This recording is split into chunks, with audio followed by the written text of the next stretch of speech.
femmes à l'âge de procréation, c'est peut-être... Fini les taux de mortalité subite liés au cancer du col de l'utérus au Bénin.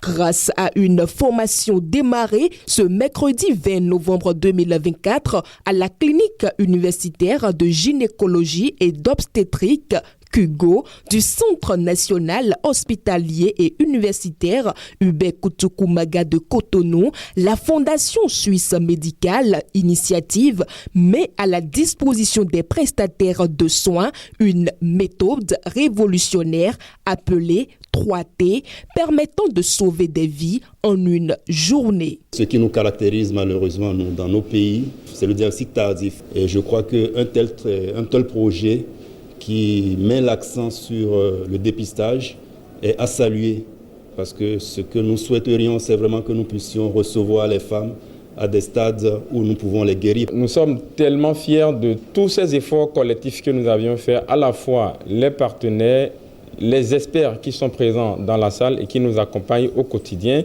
Le projet 3T, mis en œuvre par la Fondation suisse médicale Initiative, touchera dès le 25 novembre 2024 2000 femmes dans la zone du Grand Nokoué. Cette initiative qui combine dépistage et sensibilisation au cancer du col de l'utérus bénéficie du soutien de la coopération suisse. C'est un projet courageux, ambitieux, et nous sommes fiers de pouvoir apporter une contribution. Nous espérons deux choses.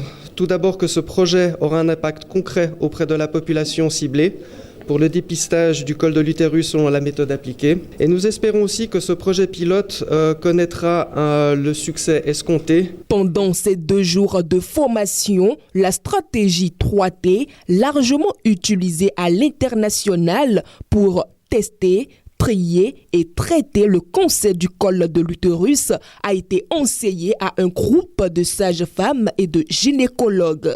L'ambition du président de la fondation, Denis Agboton, est claire: éradiquer ce fléau au Bénin en renforçant les capacités des professionnels de santé grâce à cette approche. Avec grande humilité, une certaine forme de reconnaissance, je me suis dit que ma fondation pouvait essayer d'apporter sa modeste contribution à cette lutte à long terme, une lutte de longue haleine. Donc j'aimerais dire ici avec force et vigueur que ma seule motivation d'embarquer mes amis, mes partenaires à venir ici de manière bénévole est de contribuer à notre manière à ce que ce sale cancer frappe de moins en moins nos mamans, nos tatas, nos épouses, nos sœurs et nos filles. Le professeur Dieudonné Nyolonfon, directeur du CNHU, se réjouit de l'organisation de cette formation au centre universitaire et encourage le corps médical à tirer profit de cette opportunité. Je voudrais dire à l'endroit de nos femmes que ce sont elles, n'est-ce pas, qui donnent la vie.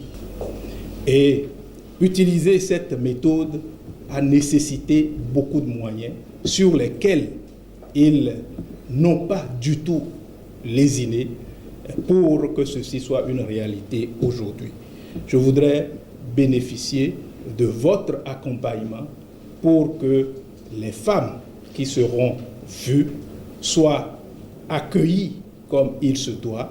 Les activités de cet atelier ont été officiellement lancées par un représentant du ministre de la Santé en présence d'une représentante du ministère des Affaires étrangères. L'introduction de la méthode 3T dans le système médical béninois, saluée par le gouvernement, constitue une avancée majeure dans la préservation de la vie des femmes. Aujourd'hui, nous ouvrons un autre chapitre de partenariat avec la Fondation SMI qui également apportera sa pierre à l'édification de cette lutte contre le cancer du col. Je voudrais, au nom du ministre de la Santé, remercier donc la Fondation SMI, la fondation qui devient ainsi un allié de taille pour la lutte contre le cancer du col de l'utérus au Bénin. Le matériel que nous offre la Fondation et que nous recevons symboliquement aujourd'hui marque une avancée significative dans notre lutte contre cette pathologie. Les gynécologues et sages-femmes bénéficiaires de cette formation ont exprimé leur satisfaction quant à la mise en œuvre de ce projet novateur au Bénin. Je suis très ravie de participer à cette séance et je remercie très sincèrement la Fondation, le Bénin en premier, parce que non seulement ça nous permet en tant que sage-femme d'avoir des compétences, d'autres acquis, et ça permet également aux femmes de bénéficier du dépistage. Et vu que c'est gratuit, c'est louable. À chaque fois, quand on parle du dépistage 3T, les sages-femmes des autres pays, elles se vantent et puis elles parlent de ça. Moi, je me tais, ça me faisait très mal. Et aujourd'hui, plus-value, là, je suis très contente que ça a commencé ici au Bénin. Je suis vraiment très heureuse. La Fondation Suisse Médicale Initiative accompagne ainsi le gouvernement dans sa lutte contre le cancer du col de l'utérus, une maladie qui fait de nombreuses victimes parmi les femmes.